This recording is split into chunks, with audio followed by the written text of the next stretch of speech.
ये कहानी शुरू होती है अभिषेक से। वह अपनी बहन की शादी में जाने के लिए मुंबई रेलवे प्लेटफॉर्म पर अपनी ट्रेन आने का इंतज़ार कर रहा था कि तभी एक लड़की उसके पास आकर पूछती है, ये मुंबई से हावड़ा जाने वाली ट्रेन कितने बजे तक आएगी? अभिषेक ने कहा, रात को 8 बजे आएगी। वह लड़की फिर वहीं प्लेटफॉर्म पे ही बैठ जाती है और ट्रेन के आने का इंतज़ार करने लगती है। थोड़ी देर बाद रात के 8 बज जाते हैं लेकिन ट्रेन नहीं आती। अभिषेक काउंटर पे जाके पूछता है कि ट्रेन अभी तक क्यों नहीं आई। तो काउंटर में अभिषेक को बताते हैं कि घना कोहरा होने के कारण ट्रेन थोड़ी देर से पहुंचेगी। अब अभिषेक उस लड़की के पास जाता है और कहता है कि घना कोहरा होने के कारण ट्रेन थोड़ी देर से आएगी। वैसे आपको जाना कहाँ है? लड़की ने कहा, मुझे बर्दवान जाना है। अभिषेक ने कहा, मैं भी कोलकाता जा रहा अपनी बहन की शादी में। दोनों को कोई ट्रेन आने का इंतज़ार करने लगे। दिसंबर का महीना था और ठंड काफ़ी अधिक थी। अभिषेक ने देखा कि वह लड़की ठंड से खुद को सिकोड़ रही होती है। अभिषेक 2 चाय लेकर उसके पास जाता है और कहता है, ठंडी थोड़ी ज़्यादा है, क्या आप चाय पीना पसंद करोगी? लड़की ने कहा, थैंक यू। अब दोनों कोई चाय पीने लगते हैं। अभिषेक ने कहा, मेरा नाम अभिषेक है, वैसे आपका क्या नाम है? लड़की ने कहा, मेरा नाम अंजलि है। अब रात के 11 बज गए लेकिन ट्रेन नहीं आई। अभिषेक ने अंजलि से कहा कि चलो हम वेटिंग हॉल में जाकर बैठते हैं, यहाँ पे ठंड भी बहुत लग रही है। दोनों हॉल में जाकर बैठ जाते हैं। थोड़ी देर बाद अंजलि सो जाती है। अब अभिषेक की आंखें अंजलि को ही देख रही होती है।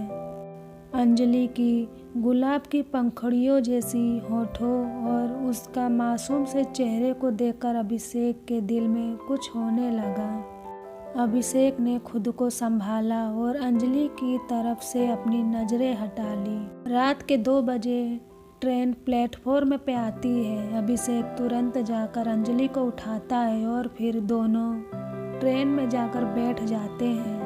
अंजलि अभिषेक से पूछती है, आप मुंबई में क्या करते हो?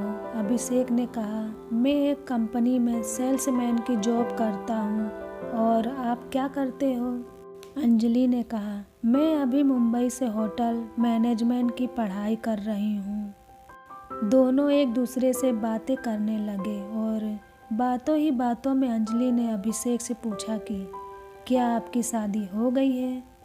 अभिषेक ने मुस्कुराते हुए कहा, नहीं, अभी तो तक तो नहीं हुई। अंजलि ने कहा, आपकी कोई गर्लफ्रेंड है? अभिषेक ने कहा, नहीं, मेरी कोई गर्लफ्रेंड भी नहीं है। वैसी कोई लड़की मुझे मिली ही नहीं। अंजलि ने कहा, कैसी लड़की चाहिए आपको, ज़रा हमें भी बताइए। अभिषेक ने, बिल्कुल आपकी जैसी।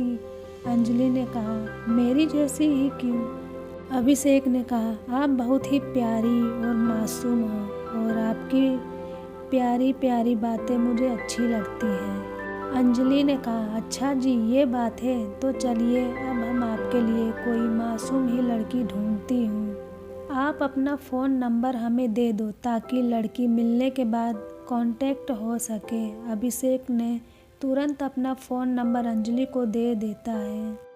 थोड़ी देर बाद अंजलि सो जाती है लेकिन अभिषेक को नींद नहीं आती। वह सिर्फ अंजलि को ही देखता रहता है। ऐसा लगता है मानो अभिषेक के दिल में अंजलि के लिए प्यार का फूल खिल रहा हो। अभिषेक उस पल अपनी आंखों कैद कर रहा था।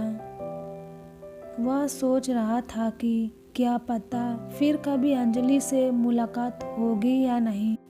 अब सुबह हो गई थी। ट्रेन बर्दावन पहुंचने वाली थी। अंजलि अभिषेक से कहती है, मेरी मंजिल आ गई, अब मैं चलती हूँ।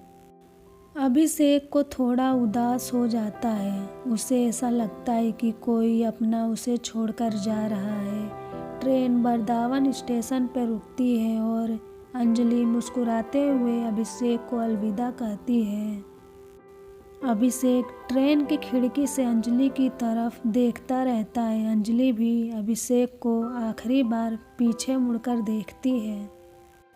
उसके दिल में भी अभिषेक के लिए कुछ फीलिंग्स थी।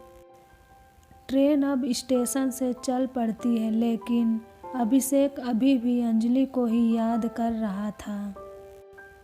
कुछ समय बाद अभिषेक के फ़ोन पे एक मैसेज आता है जिसमें लिखा था, तुम्हारे लिए लड़की मिल गई, उसका नाम अंजलि है और ये उसका फ़ोन नंबर है। अभिषेक ने तुरंत उस नंबर पे कॉल किया और अंजलि ने कॉल रिसीव किया। अंजलि ने कहा, तो लड़की कैसी लगी आपको? अभिषेक ने तुरंत कहा, बहुत अच्छी लगी। अंजलि ने कहा, तो शादी करना चाहोगे? अभिषेक ने कहा, जी बिल्कुल करना चाहूँगा। अंजलि ने कहा, तो आ जाइए वृंदावन। अब मानो अभिषेक के खुशी का ठिकाना नहीं रहा। उसे उसकी सपनों की रानी जो मिल गई थी। अभिषेक घर पहुंचने तक अंजलि से ही बातें करता रहता है। आपको ये कहानी पसंद आई हो तो ऐसी कहानी सुनने के लिए लाइक और सब्सक्राइब करें।